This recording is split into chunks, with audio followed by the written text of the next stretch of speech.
Es esmu Mareks Markus un dalos savā pieredzē. Tiesiskums, kā mēs zinām, vēl ne tuvu nenozīmē taisnīgumu. Mazliet par tā saucamo juridisko ābeci. Tātad, ja lietu safabricē un cilvēku apmelojot notiesā, vai dienestiem ir vai nav jāpilda tiesas spriedums? Kā jūs domājat? Taisnīgums un godīgums saka nepārprotami, nē, šādu pavēli, šādu rīkojumu un spriedumu nav jāpilda. Noziedzīgu pavēli nav jāpilda.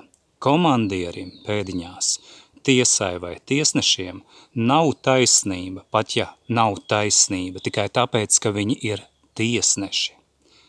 Vai struktūrās atradīsies vismaz viens, kam būs dūša nepievērt acis uz safabricētām lietām un apmelotiem cilvēkiem un viņus taisnīgi aizstāvēt? No savas pieredzes varu sacīt, 6 gadu garumā kopš nolaupīti mani bērni nav atradies neviens pats no vismaz 100 iesaistīto.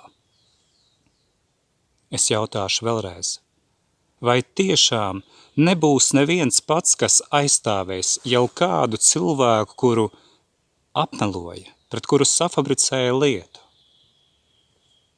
Vai tiešām dienestos visi, bez pārspīlējuma, visi bez izņēmuma, piedalās režīma, kailā karaļa pēdiņās, krāšņāko drēbju glorificēšanā? Ir vismaz kādi vēl tādi tur, kam ir dūša pateikt režīmam nē, runāt tiešu valodu, patiesību, tas viņu ziņā. Kad cilvēks ir apmelots un tiesa jumtojusi noziedzniekus, jātiesā noziedznieki un pats tiesnesis tiesneši. Šo pārdomu noslēgumā pajautāšu vēl kādu jautājumu. Cik juristiem būs dūša, godaprāts un sirdsapziņa par šo runāt atklāti? Un vai viņu galā būs vismaz kāds, kas taisnīgi aizstāvēs cilvēku vai cilvēkus, kad viņus apmelo un top notiesājoši spriedumi? Šis jautājums, protams, paliek neatbildēts, jo tas ir jautājums viņiem, arī viņiem. Un vēl kāda piebilde. Kāda nozīme, kāda jēga no tiesas un paštīksmināšanās prakses ap liekuļu tiesiska valsts pēdiņās demagoģiju, ja tiesa nesargā pat elementāru taisnīgumu?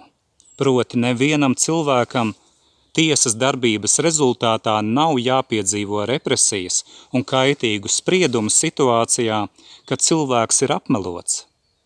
Taču reālajā dzīvē, zinu to arī no savas pieredzes, tiesa ne tikai jumto konkrēto noziedzīgo darbību veicējus, bet paši piedalās šajās noziedzīgajās darbībās, un to veids gan Jūrmalas puses tiesa, gan Rīgas tiesa, kas dīvainā kārtā Covid afēras situāciju, kad es, Mareks Markus, nelietoju vergu lupatu uz sejas, izmantoju kā sākotnējo ieganstu, lai pēc tam tālāk veiktu entās noziedzīgās darbības pret mani un pret maniem bērniem, mums 6 gadu garumā liedzot saziņu un saskarsmi, manus bērnus slēpjot un jumtojot arī tos morālos kropļus, kuri piedalās šādās te cietsirdīgās un ļaunās darbībās gan pret maniem bērniem, gan pret mani, gan tāpat arī pret citiem maniem tuviniekiem, kuriem tieši tāpat kā man un maniem bērniem ir liektas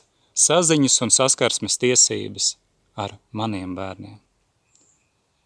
Un tātad, ja tiesa nesargā taisnīgumu, tad nekādi neizdosies tiesnešiem, prokuroriem, policistiem un citiem iesaistītajiem noliekuļot, ka ievēro likumu.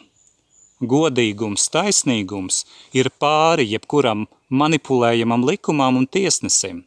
Likumi mainās, taisnīgums un viena taisnība visiem paliek tur, kur ir krietni cilvēki ar godīgu, patiesu sirdsapziņu. Ja tiesa tiesneši pārkāp taisnīgumu un viena taisnība visiem pamatprincipus, ar to tiek apliecināts, ka konkrētā tiesa un tiesneši ir krimināli noziedznieki, kuri paši sev paraksta Točkaņeva zvrata spriedumu. Tā notiek ar liekuļiem, ar meļiem un bezgožiem, un šajā te Latvānijas režīmā, kas piesavinājies Latvijas vārdu, šādu morālo kropļu, ir ļoti daudz. To zinu teikt no savas pieredzes, un to zina arī ļoti daudzi citi cilvēki, kuri iet cauri šim te valsts tēlotāju, politamafijas un bandu projektu un afēru notikumiem. Kādēļ cieš ģimenes, pat mazi bērni, un tiek paveikti cilvēkiem nesaskaitāmi, noziedzīgi nodarījumi un ļaunums, par ko būs jāatbild katram noziegumos iesaistītajam.